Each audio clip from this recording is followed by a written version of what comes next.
And welcome back to the OHL podcast, everybody. I'm your host, Buckeye Boggs, that man over there's Wild Man, Chris Wilds. And we continue with our Big Ten previews, and we are going to talk about Ohio State's other rival. That would be the Penn State Nittany Lions, Chris. Now, the new Big Ten is going to be very interesting, and I can't help but feel that this rivalry is going to take a little bit of a backseat to what is going to become, I think, the new rivalry for Ohio State outside of the team up north in Oregon. Doesn't mean that we won't continue to be rivals. Just means after this year, I don't think we're going to play them next year. And if you're not going to play someone every single year or see them in the college football playoff, then I don't know how much of a rival you can really be. So that kind of hurts my feelings a little bit because, gosh, going all the way back to when Penn State joined this conference in the 90s, this has been a tremendous rivalry for both programs. Yeah, and honestly, during the 2 decades when that team up north was just a really down program, Penn State really was that kind of rival force that gave us the close games. Mm-hmm. You know, under James Franklin, they've not been very successful against Ohio State, but, at the same time, in the course of the last 2 decades, not a whole lot of teams have been successful against Ohio State. With the exception of a short run by Michigan State and, some hiccups at Wisconsin. That's about it. But yeah. I would say Penn State has played us by far tougher than any other team. Well, I would say they're the most consistent because, you had Wisconsin for a few years there with Tressel. You had Michigan State for a few years with Urban Meyer. You mentioned the troubles that the Wolverines had for the better part of 2 decades. And outside of those last few years under Paterno, Penn State has been consistently very good and have had consistent good games against the Buckeyes. So that being said, let's take a look at what they did last year, how well they did, and then a little bit of their history before we turn the page. And got a great interview for you guys. Got Andrew from the Nittany Blues Podcast going to come on, and then we're going to give our predictions. So, Chris, looking at how they did last year, they started off really well with 6 wins in a row against West Virginia, Delaware, Illinois, Iowa, Northwestern, and UMass before a 8-point loss in the shoe to our Buckeyes. They bounced back with a win over Indiana and Maryland, and then they got beat 24-15 by the Wolverines in their home stadium, where the Wolverines never threw the football in the entire second half, which is kind of embarrassing. They beat Rutgers 27-6, and then they ended the season with a big win over Sparty before going to a bowl game where they lost 38-25 in a disappointing loss to Ole Miss. Now, last year, Chris, you and I both predicted they would go 11-1. Vegas said this was a 9.5 win team. With their 10 wins, we both won the money last year on Penn State. Last year, they had a total record of 10-3, 7-2 in the Big Ten. James Franklin now has a record of 88-39 overall at Penn State. Of course, you can find them at University Park, Pennsylvania, where they play at Beaver Stadium, one of the larger ones in the country. 106,472. Don't know where that 5 came from there. 457.2. Okay, use your imagination there. All-time record, 930 wins, 409 losses, 42 ties.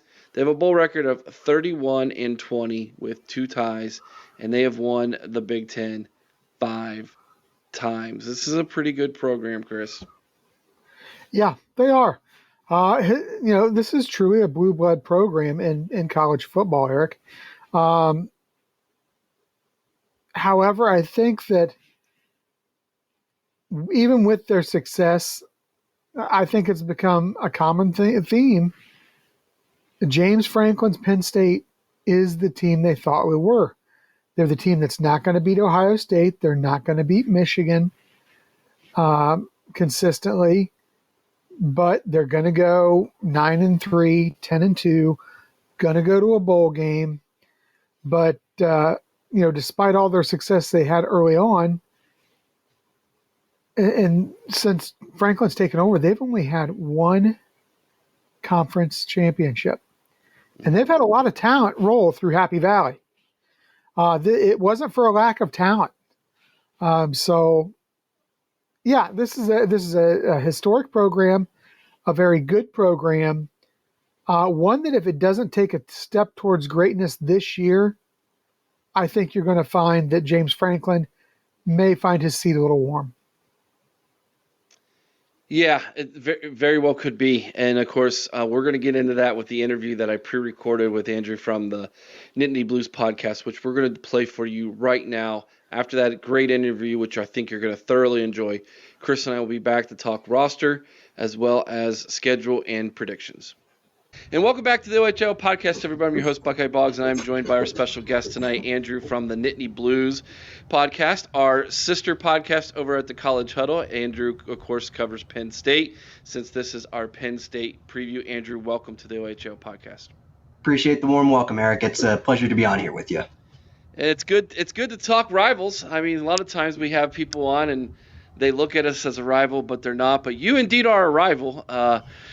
Eastern border rival, that is, and of course the Big Ten has tried everything to get away from that. It seems like outside of one for us, but we still look at Penn State as old rivals, and I'm sure you guys still view us as the same. And really looking forward to the matchup this year. Now, before we dive into the list of questions that I sent you, Andrew, I do want to dive in a little bit on James Franklin. I was just recently in the state of Pennsylvania. And I made the comment on one of our shows that, and I'm not sure how far Erie is from campus. I'm guessing 2 hours. Yeah, probably a little bit, like between 2 and 3 hours, since it's up tucked in the corner of the state. Yeah. Okay. So I was up in Erie. So we're looking at like the distance of maybe like a Cleveland to Columbus, maybe, depending on traffic, maybe a little bit further than that. But I made the observation that this time there, I didn't see a whole lot of Penn State fans anywhere I looked around. So I was wondering if you could either put to rest my concern for your fan base or fan the flames that it seemed like to me that the Penn State fan base, maybe a little bit under the 9-3, 10-2 James Franklin, is getting kind of like tired of this a little bit. Or am I just misreading the room a little bit? Yeah, to be completely honest, I don't know too much about kind of the fervor of Penn State fandom up in that area, because I imagine there's probably a healthy number of people who have more Ohio, not Ohio State in specifically as like a school, but just Ohio as in like statewide fandom in terms of like the Browns, maybe the Bengals and stuff like that. But to your point, I think there is some level of apathy that's kind of building from the Penn State fan base, just given that, every season has kind of been an episode of Groundhog Day where, Penn State comes in with high expectations, there's all this talent and all these things, and then Penn State inevitably goes 10-2, usually losing to Ohio State and Michigan. They they're in competition for New Year's Six Bowl. Some years that game has gone their way, other times it hasn't, and it's kind of been rinse and repeat. So I would say it has kind of like worn thin on a portion of the fan base. I would say that this season injects a little bit more intrigue to maybe the more casual Penn State fan, because now it's no longer a situation of, okay, we have the Big Ten East, we know we have Ohio State and Michigan, and those are the big mountaintop that they have to climb over. Now it's a new look Big Ten. It's a better Big Ten, by a lot of metrics. So now the question kind of shifts from can Penn State beat these two powerhouses to how can Penn State establish themselves to at least be in the conversation of that like kind of upper tier of new Big Ten teams. And so I think that's probably one of the things that I've been reading the most. And that's obviously a storyline going into the season. And the other being, I would say, probably Drew Aller, his development at Penn State. Talk a little bit about Drew and where he's at with the program now and your perspective of what you're anticipating from him this season. Yeah, so I think coming into last season, like the expectations were obviously sky high. He was the highest rated quarterback that James Franklin had brought to Penn State to date over the course of his 10 years at Penn State. So, fans are naturally going to look at him and be like, okay, like this is our Justin Fields. This is our, insert All-American quarterback here. Like this is our guy. And, I think that he showed moments where he was that 5-star quarterback, but then he also showed a lot of moments where he was a first-year starter and hadn't completely put it all together yet. So by no means do I think that he was bad. I just also don't think that he was consistently great. So I think, couple that with some of the challenges that they had at the offensive coordinator spot with Mike Yurcich, which obviously ended with a midseason firing and whatnot. And you get kind of an up and down year from your quarterback who has a lot of expectations on his shoulder. But going into this year, I think it's very interesting because he's going to have another year under his belt, obviously as a full 12 games as being the Penn State starter. You bring in Andy Kotelnicki, who is a very intriguing has very intriguing potential for Penn State offensively because of what he was able to accomplish at Kansas and bringing out a lot in the talent that he had with the Jayhawks. One thing that I think will be very interesting to see early on is how Kotelnicki's philosophy blends with Drew Aller's strengths and weaknesses, because when you look at some of the kind of play-by-play progressions of Drew's performance last year, and this was admittedly done by people who are much smarter than I am in this regard, but there were moments where he struggled in things like play action and just other situations where that's where Kotelnicki was having some of the greatest success at Kansas was in play action and doing a ton of pre-snap shifts and motion, and that's where Penn State really kind of fell behind the ball last year. Like there was just barely no pre-snap action happening at all. So one thing for me personally that I'm really looking forward to seeing is Andy Kotelnicki going to be able to kind of bridge that gap for Aller a little bit in terms of his skill set and what he's comfortable with?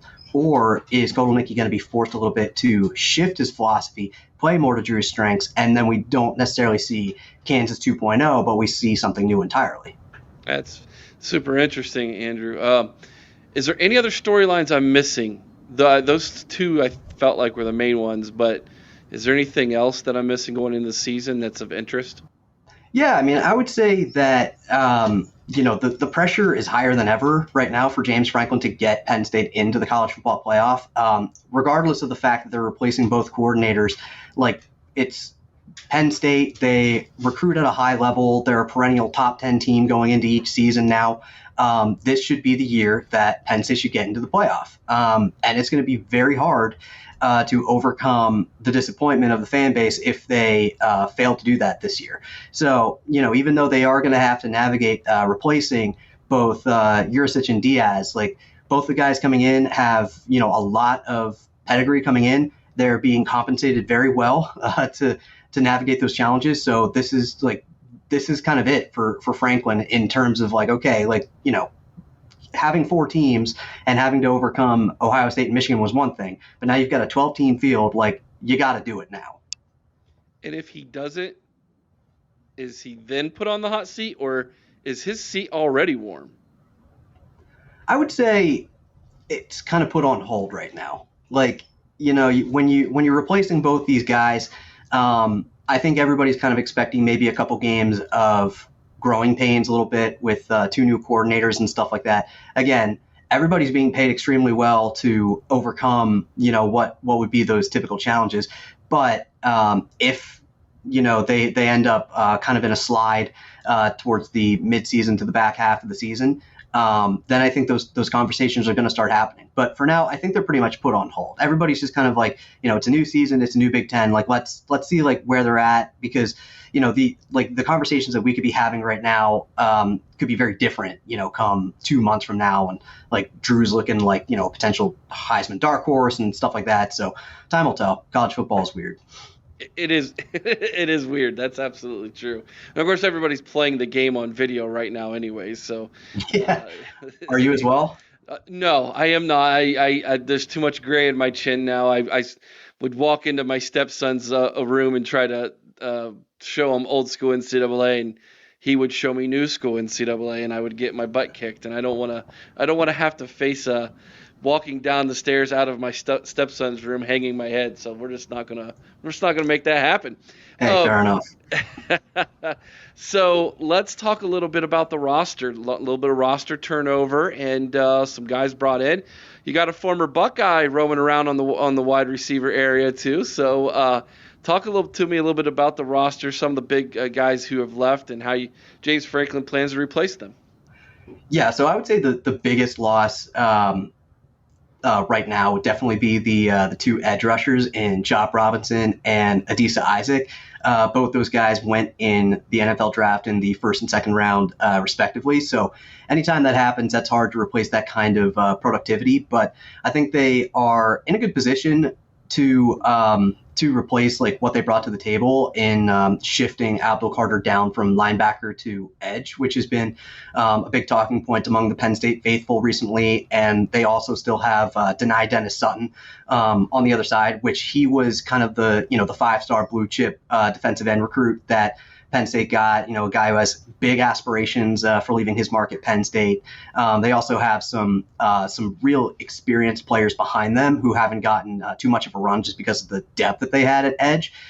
So I think they're well set up there. But other areas of kind of some churn is, the cornerbacks, like all three of their starting cornerbacks left.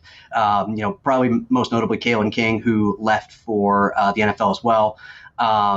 There, just collectively in that secondary, there was a lot of experience and talent at the cornerback spot, but they were able to replace a good deal of that with just some younger guys coming up like Cam Miller, but they also brought in guys like AJ Harris, transfer cornerback from Georgia, as well as Jalen Kimber from Florida. So they're doing their part to at least try and replace that production at cornerback.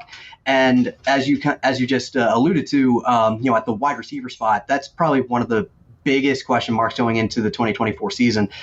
They lost a handful of guys to the transfer portal, most notably Keandre Lambert-Smith, who was basically Penn State's de facto number one receiver, even though the wide receiver group as a whole wasn't like the most electric group at Penn State in 2023. But, just losing that experience and that talent was hard.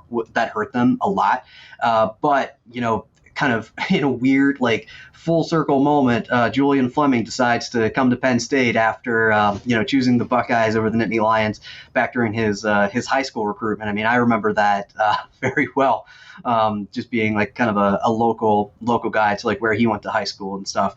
But, his coming into Penn State is very interesting, both from that standpoint and also the standpoint that he kind of becomes like almost the leader of the group, even though this is first year in the program. Like, he's the only guy who has like really a proven track record of success at wide receiver in college football. Like, there's other guys who are in that group, guys like Harrison Wallace and Omari Evans and Caden Saunders and stuff like that. But some of those guys have been hamstrung by injuries. Other guys haven't been given like a lot of opportunities to kind of show what they can do. So there's a lot of question marks with that group going into 2024, and with second-year wide receiver coach Marcus Hagans. Like, there's a lot of people like very anxiously wondering like what that group is going to look like. But so overall, I would say like definitely a lot of talent that they lost, and by different means. Like they found ways to do their best to replace that productivity, and so we'll see how that kind of coalesces.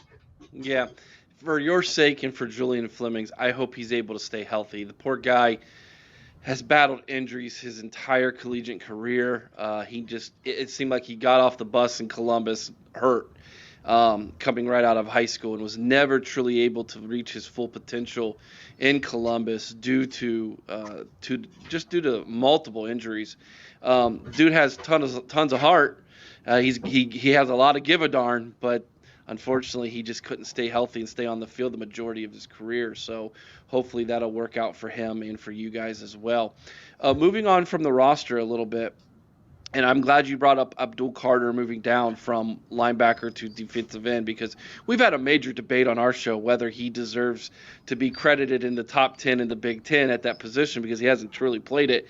And I said he absolutely does, and my co-host said absolutely not. And we went back and forth and back and forth. He ended up being in the top 10 because I put him so high. Is Abdul Carter going to be legit on the defensive end? Because every time I watched him, he played on the line of scrimmage a lot for a linebacker. So it felt natural to me, like, yeah, we're going to put his hand in the dirt and let him be a defensive end.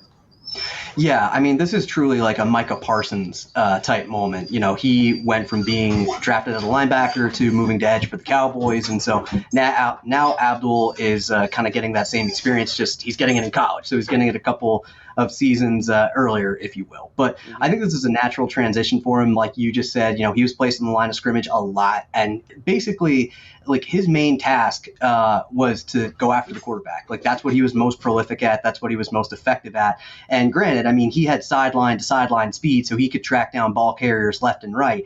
But I think this is a really great move for him. You know, when you look at him compared to you know, some of the other edge rushers at Penn State, but also in the Big Ten, you know, just with the handful that I've looked at, his first step is quicker than most. And just given like his natural strength and speed and flexibility and all that stuff, I think this is going to be a very good transition for him. This is also this was kind of also his comfort zone as a recruit in high school as well. There was kind of like he was like a tweener, like defensive end / linebacker type prospect in high school. So obviously he came to Penn State initially as a linebacker, but he 100% could have been recruited as an edge as well. And so now things have just kind of progressed in a way where Penn State sees the potential in that kind of move. And, you know, I think they're going to reap the benefits of it for sure. Yeah, I would think so. At least that was my prediction anyways for you guys. All right, so let me ask you this question, and I'm going to ask you to be brutally honest about your team, your roster, and your expectations here. Yeah. What is the strength of Penn State this season?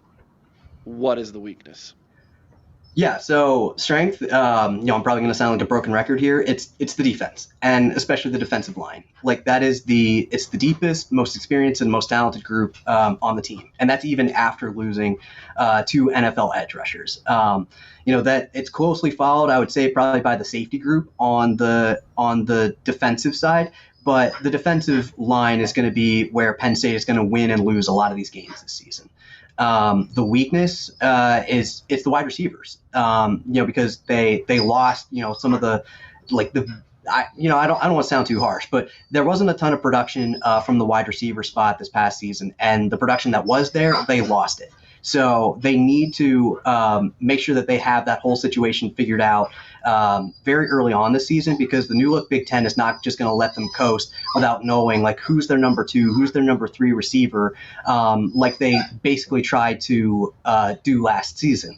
Like, they thought Dante Cephas was going to be the clear-cut number 2 receiver for them, and you know, if you were paying close enough attention to that, you know how that ended up. So they got to know like who their guys are going to be. They got to know like what rotation they like to go with. And they, you know, we just didn't see that happen last season. So that's where I would say the most glaring things are. Gotcha. All right, let's take a look at this schedule that you guys have here and break this down slightly to come up with a ceiling and floor in your opinion. So very interesting game to start the year off on the road, going down country roads, heading to West Virginia to take on rival the Mountaineers. I think this game is going to be incredibly interesting because I think it's going to let people know right away where Penn State stands. Now, I think you guys played them first last year as well at home, and Drew Aller had this great game and kind of set the stage of here he is, and then got the rug pulled out from under you, and he never threw a pass over 15 yards after that, it seemed like. It was just kind of odd how that worked, but I think that this is a different situation than last year. I think you're going to know what you have right away. And if you're in a dogfight, I don't know that that's going to be a spell well for the rest of the season. However, if you go out there and you blitzkrieg these guys, then it's like, okay, same old Penn State. They're except maybe even a little bit better offensively, which could be kind of scary for the rest of the Big Ten. So I think that game is very interesting. Then you get Bowling Green, a bye, and Kent State. So you're taking on the MAC schools from Ohio. Those should be dubs. Illinois at home to start off Big Ten play. Illinois is solid. I don't think they're world beaters, but they are solid. UCLA, probably one of the lower tier Big Ten teams this season. Deshaun Foster's first year as head coach out in Los Angeles, in case no one knew where UCLA was located. They are in Los Angeles. However, they're going to have to come across country and try to find their way to Pennsylvania for that game. Those games, I think, should be wins. And then the big one on the road at USC. This is going to be all eyeballs are going to be on this game, especially if both teams come into that game either undefeated or with only one loss. This will be a huge who's going to kind of catapult themselves to be possibly eligible for college football playoff contention and who's going to take a step back. This is a big game. This is kind of that Michigan Penn State game from a year ago is how I kind of look at this game when you look at the roster or at least the progression of the schedule. A bye week, and then 3, I think the heart of the schedule right here, in my opinion, when you look at it. You're at Wisconsin, home against Ohio State, then you then you're home against Washington. At Purdue, depending on what time that game is, could be tricky. Purdue, West Lafayette at night is a different animal than during the day. And then back-to-back at Minnesota, that could be tricky too. Whenever you go back-to-back on the road in the Big Ten, that second one typically could be a little bit more difficult than anticipated. And PJ Fleck likes to play a game in a phone booth. Penn State knows this. They've been out there before and had some weird things happen.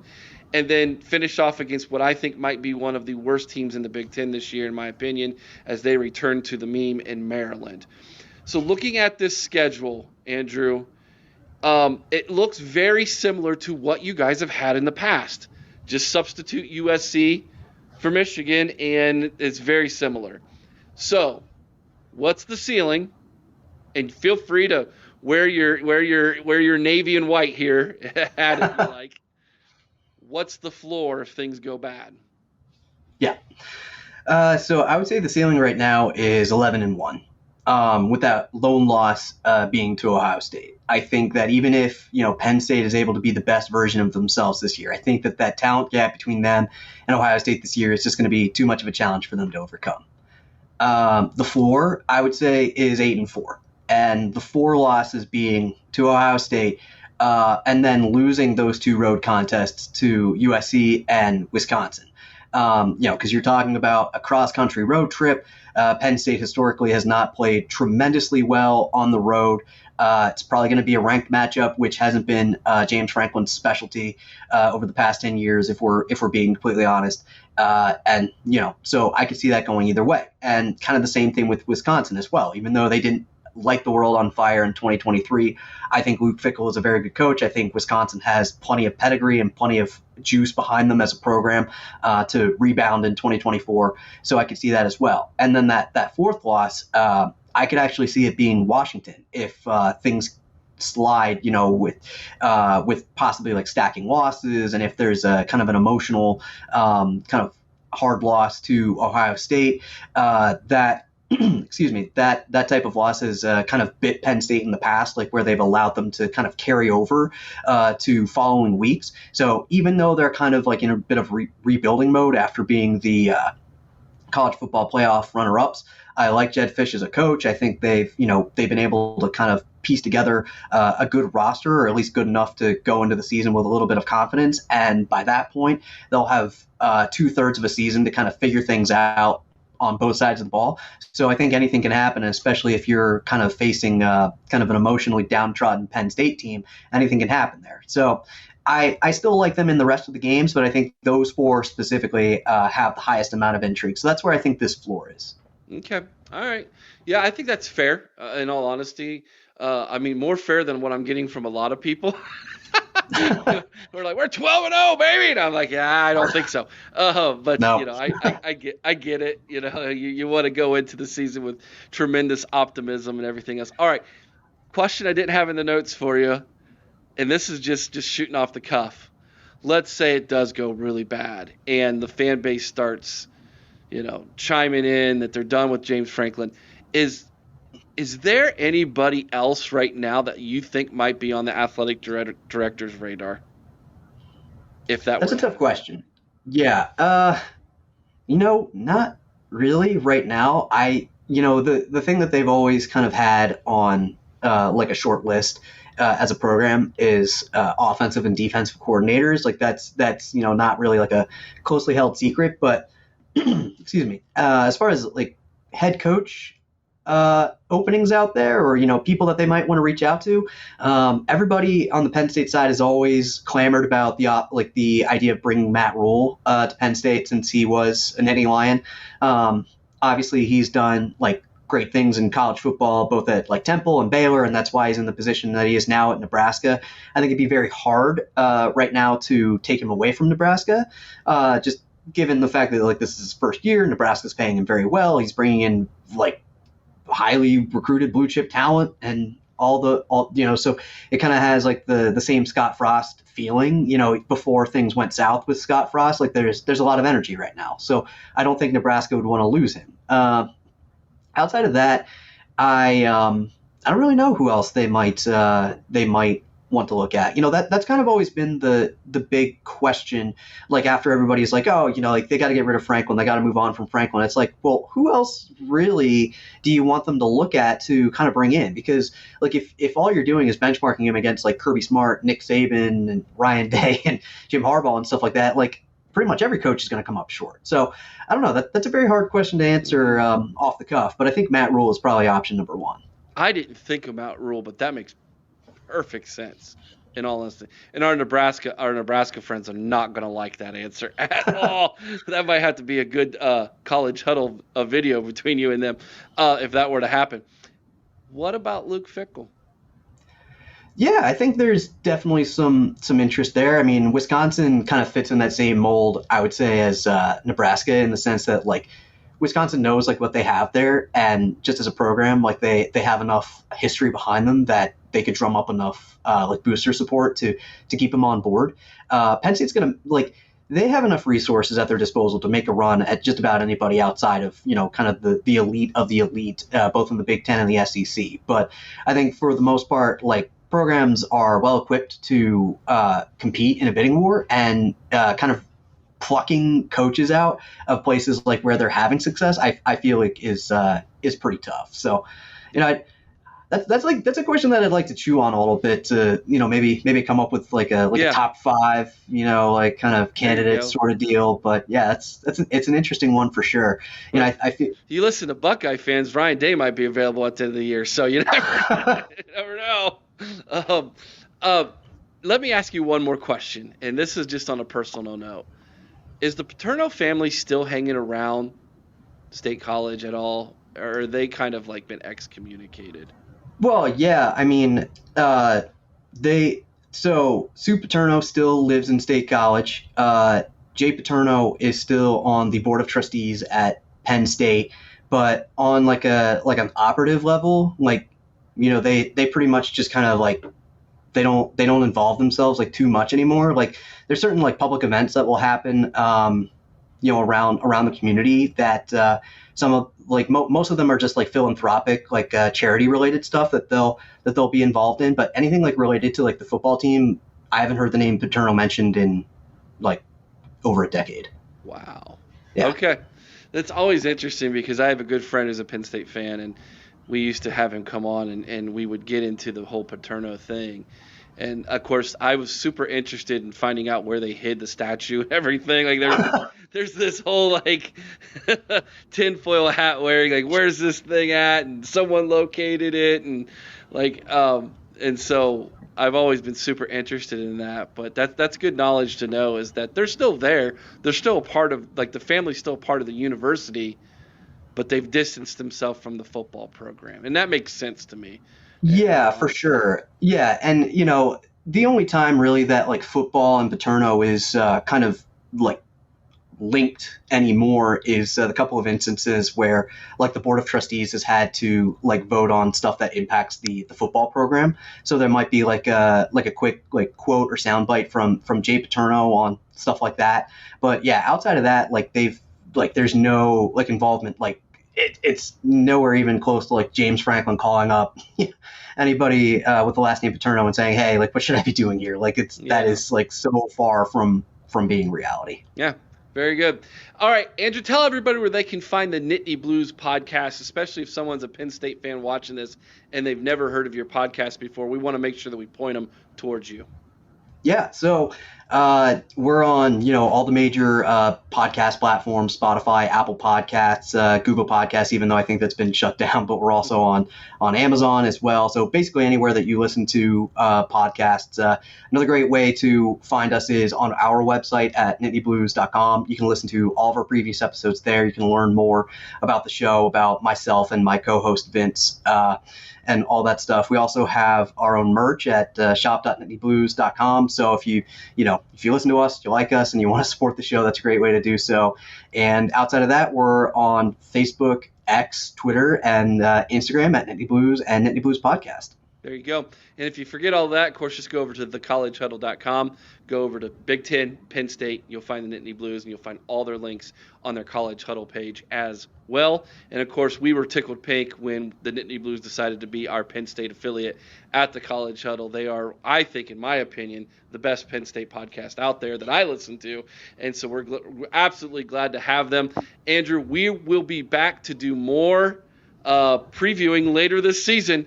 That game could be a big one. So obviously make sure that you like, share, follow, subscribe, all that good stuff. Ring the bell so that when we do our Ohio State Penn State preview, you'll see Andrew and myself battling it out on the Twitter sphere and everything else as we prepare for that game. Thank you, Andrew.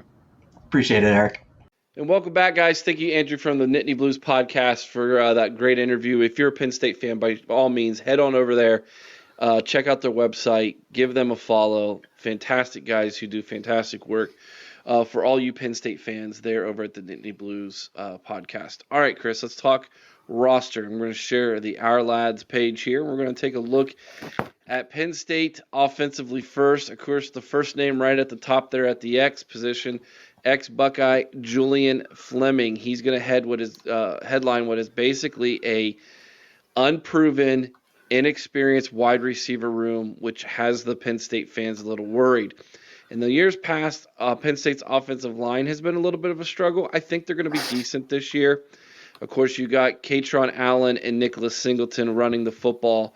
And Drew Aller really is, highlight it, circle it, whatever you want to do with him.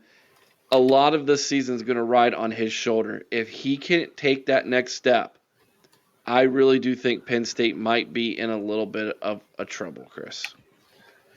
Yeah, I don't disagree. I mean, you said it. The offensive line should be solid. They should have a good running game. One thing I don't remember if I heard you mention it or not, the tight end position, Tyler Warren is a pretty good tight end. Might be the best receiver next to Julian Fleming on the team. And like I told Andrew, Julian Fleming, we like the guy, but dude, just if he stays struggled healthy with injuries so much. If he stays healthy, he's a tremendous talent. But that's going to be, I think, the challenge for them, because if he doesn't stay healthy, Eric, Drew Aller, Warren's going to be the only target he's got to throw to. Because like you said, the rest of these guys are very much unproven. There's some talent there, but sure, at the same time, I don't have a lot of confidence. Yep. So you said it. I think it rides a lot on Drew Aller's arm, but also on his legs and, more importantly, his decision-making. We have to see that Drew Aller can actually get the ball downfield. Right. He has a very good completion percentage, Eric. His numbers look phenomenal when you just take a look at them on paper, his touchdown to interception ratio, his completion percentage. But then you really dive into it and you see that everything is 15 yards or less with Aller for the most part. Three things on film really revealed themselves about Drew Aller last year. Number one, really good protection. Number two, pretty decent wide receiver talent. Yes. Number three, they never asked him to do anything spectacular. he's going to have to do some. He's going to have to this year. Okay. Yeah, I mean, this is going to be a tough road for Penn State, but I'll tell you what, it's a road that if they can find a way to go 10-2 again this season, they're going to find themselves in the college football playoff. That's really the storyline here, in all honesty. Let's look at the defense now, guys. And this is the strength of this team. There's no doubt about it. And as Andrew pointed out, the defensive line is definitely going to be trouble for a lot of people. And really, again, Abdul Carter, I am huge on him. But don't sleep, as we were informed, do not sleep on Dennis Sutton. Might be the most talented guy on this football team when it's all said and done. I'm a big Kobe King fan as well. And then, of course, JR is a big Dominique DeLuca fan. In the backfield, defensive backfield, how could you not like Kevin Winston Jr. At safety? This is again a really solid defense, Chris, and one that, again, I think James Franklin's going to hang his hat on more than likely. Penn State's going to have to get comfortable winning close games. Yeah, it's a solid defense, Eric. But outside of Abdul Carter, I don't know if there's a lot of wow factor this defense. I think their linebackers are very good. I think that Kevin Winston Jr. is very good. But, I mean, seriously, if not for Abdul Carter, this team has not got wow factor at all. I think the secondary outside of Kevin Winston could be a bit of an issue. Even though they're tenured, they're not necessarily experienced. So I think that could present some problems, especially when you're facing the potential attacks that an Oregon or an Ohio State may have down the road. So, yeah, I think it's going to be a good defense. How good? It's just wait and see. All right, let's take a look at this schedule, Chris. Now, the over-under, according to Vegas, is 10 wins. And let's see if we can find 10 wins on here. At West Virginia, in my opinion, Chris, this is tough. That might be, in all honesty, that's really going to tell us where we're at. If Penn State goes in there and dominates, you might have a playoff team on your hands. If they struggle, and I think they might, then I think you could have a situation where I have my prediction at. Versus Bowling Green, a bye, versus Kent State, versus Illinois, versus UCLA. I don't think there's any issues there outside of West Virginia. At USC, mark it down, one of those two teams are going to get eliminated from the college football playoff that day. That's kind of my prediction. Another bye at Wisconsin. Boy, that's a dangerous game. That's a tough place to play, especially with the Buckeyes the next week. Yes. If you're looking past Wisconsin, Fickle will get you. Yep, exactly. You better believe that is dangerous. And then no matter what happens against Ohio State, whether you shock the Buckeyes or you get beat, either way, the emotions of coming off that game and after playing Wisconsin – to have Washington come to the house, now that's going to be the whiteout game, okay? But still, I think that could be a big letdown. And again, this is another team who has to go into West Lafayette. Weird things happen in West Lafayette. And if you – ask Urban Meyer. You hypothetically, let's just say you lose 2 of those 4 against USC, Wisconsin, Ohio State, and Washington. And you're sitting there at that time, you'd be what, 1, 2, 3, 4, 5, 6, 7. You'd be 7-2, and then go into West Lafayette. And if you don't have your A game, and Ryan Walters shocks you, your season's done. The next week's no easy one. Yeah, back-to-back former Big Ten West opponents on the road. And then they get the proverbial dub to finish the season against Maryland. Yeah. Chris, you and JR both have them at 9-3. Sorry, I missed JR's prediction there.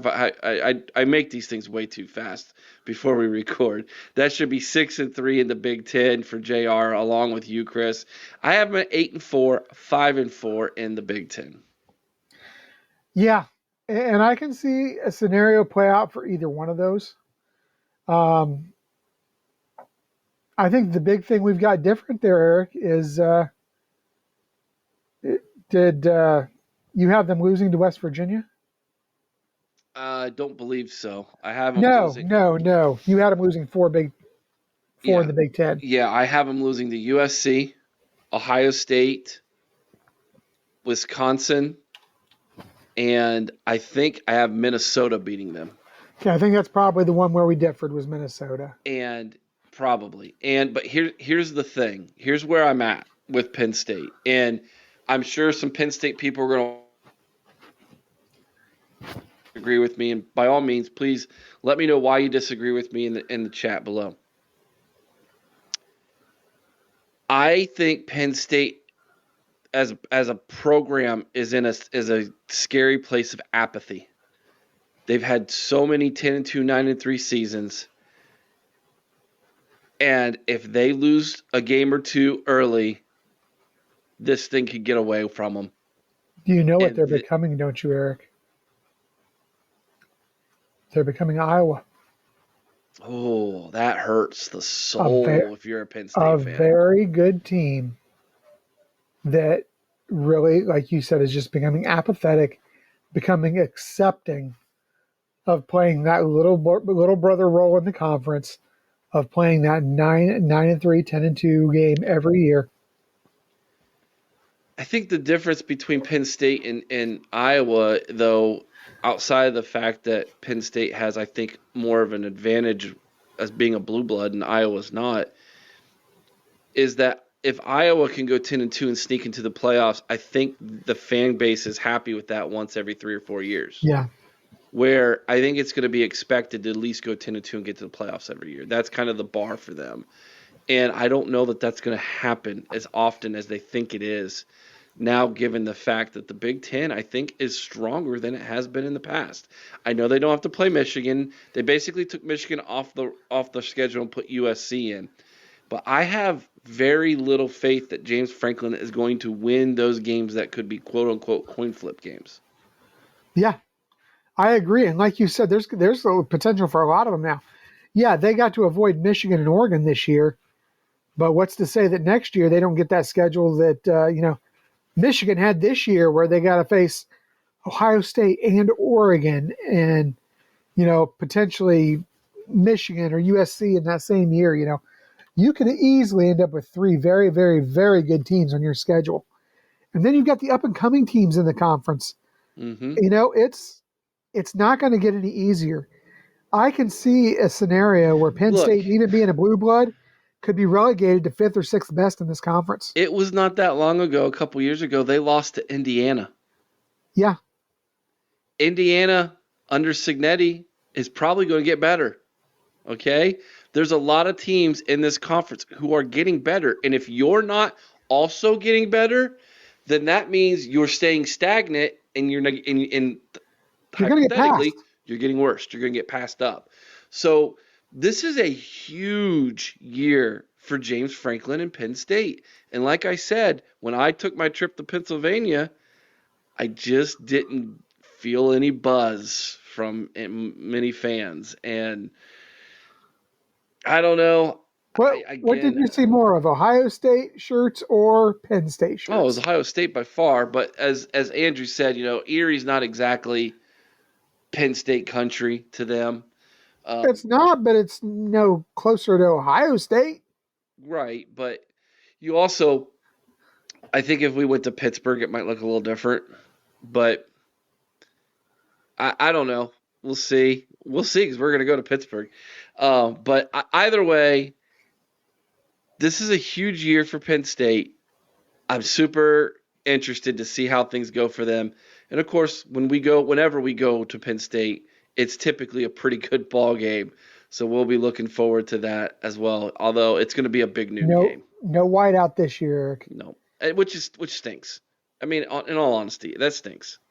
That should be a whiteout game. Mark it down. That should be a night game every year when they play one another. Doesn't matter where it's at. Yeah. Like, share, subscribe. We really do appreciate your support and help as we continue to work our way through the Big Ten. We've got, I think, 6 teams left to go, maybe 5 or 6. So we're getting closer as the season is getting very close. We're also getting closer to the finish line with these previews. If you're interested, go check out the other previews that we have done this year. All the 4 Big Ten West teams have been accomplished. A lot of the old Big Ten West teams have been looked at as well, and we're kind of working our way east a little bit here. And like I said, we got a couple big boys left to do, including Ohio State and Michigan. We will get to those as we get closer to the kickoff of the season. If you haven't already, please subscribe to the channel, ring the bell so you get notified anytime we go live. And when we go live, you just never know who's going to be on the show. Maybe it's a former Buckeye like we had this past Sunday when Ryan Miller joined the show and talked for an hour about great memories, including some he had playing the Nittany Lions in Penn State, Chris. Till next time, OH. IO. Go Bucks.